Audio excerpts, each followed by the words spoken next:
It's day 38 of the Outside Freak Challenge. If you're new here, I'm Z. Good morning.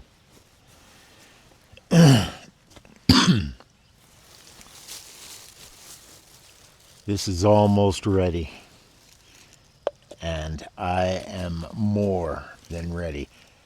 Shoes make great cup holders.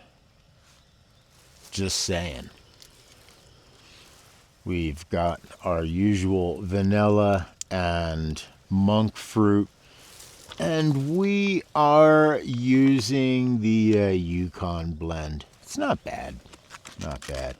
You know, Starbucks, it's entry level, right?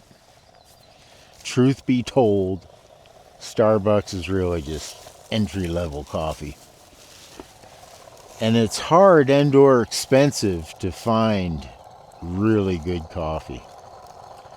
I remember back in the day, like in the 80s, when Starbucks first started to franchise and I went to their first store.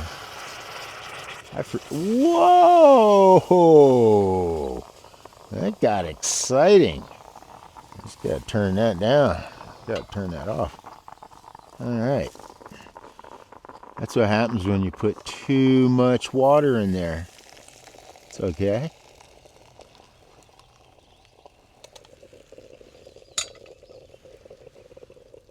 Nice.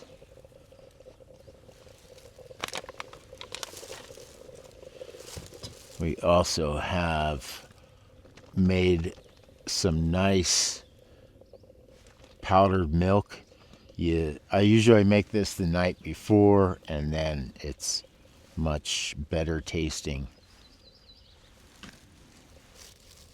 I didn't feel like doing powdered milk this time around. We didn't do this yet, right? 1, 2, 3, 4. And just a little. Oops, that's too much. There we go.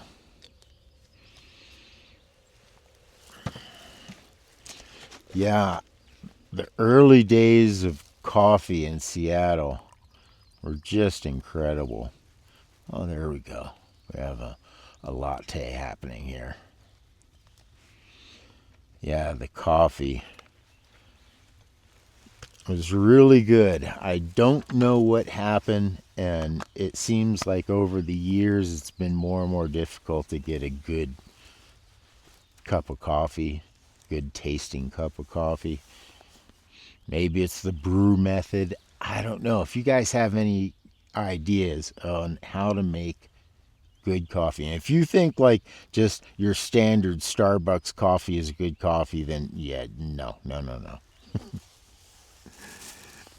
But if you do know how to make coffee that's better than the Starbucks, let me know in the comments below. And don't be coming up with this Folgers stuff. I've had some Folgers and it was good. I think it's all circumstantial. Like that powdered milk.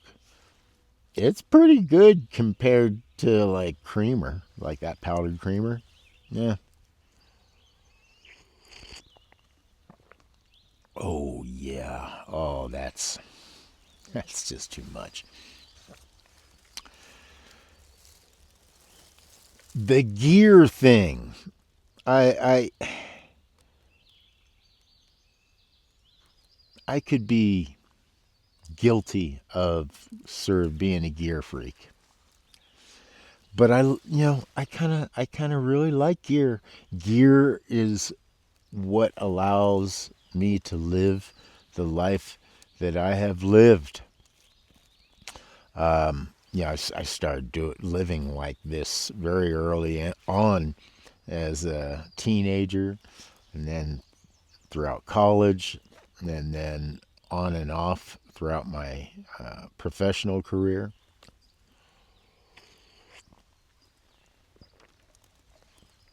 This is definitely a preferred way of living, and I really don't understand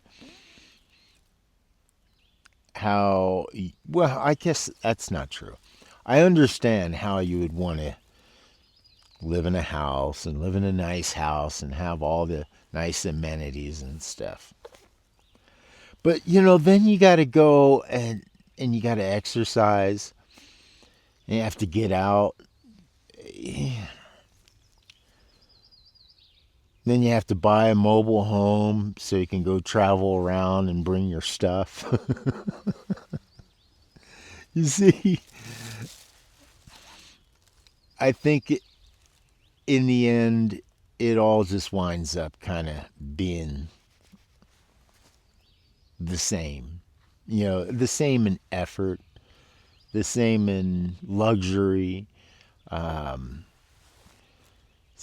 I've always liked a more direct connection. I think that's probably at the heart of this is I really like having a direct connection with the material world about me. Yeah. So I think that is continuing to answer one of the questions that was asked in the comments. Why did I decide to live out in the wilderness? Why not, right? I mean, if you can. Eventually, I may get too old or sick or elderly or whatever in order to live this way. I hope not, right? Knock on wood.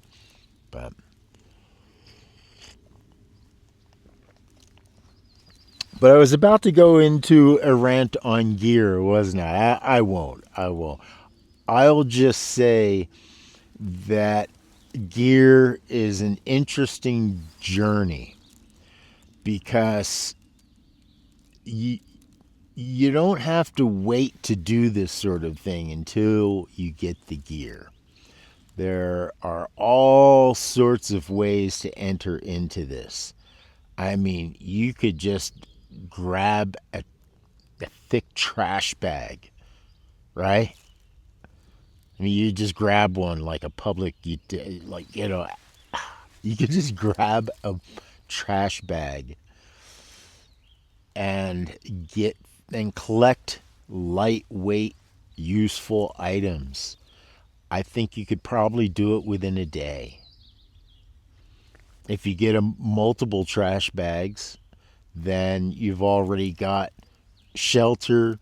You've got, boy, so much. Um, and it's very creative, sort of ultra lighting, I refer to that often, uh, is a lot like that. You're always looking for something lighter, or even to not have to use the thing at all altogether, right? So, but gear is interesting because if you have the resources to get the gear, then oftentimes gear allows you to do more. And I think that's the golden rule, right? Is the gear that you're investing in allowing you to do more? And two, are there cheaper or free alternatives to that gear? Can you make it yourself? So, all right. End of gear rant. And day 38, we made it. I'll see you tomorrow. Hey, have you ever spent any time in the wilderness? How long? Tell me about it in the comments below. Do you think I can last out here for how long? How long do you think I can last out here? That's how I should say it. I don't need to speak like Yoda. If you want to see more of my videos that are exclusive to members of the channel, go on over to patreon.com/outsidefreak. Or if you just want to help support the channel, membership is only $3. I'll see you tomorrow.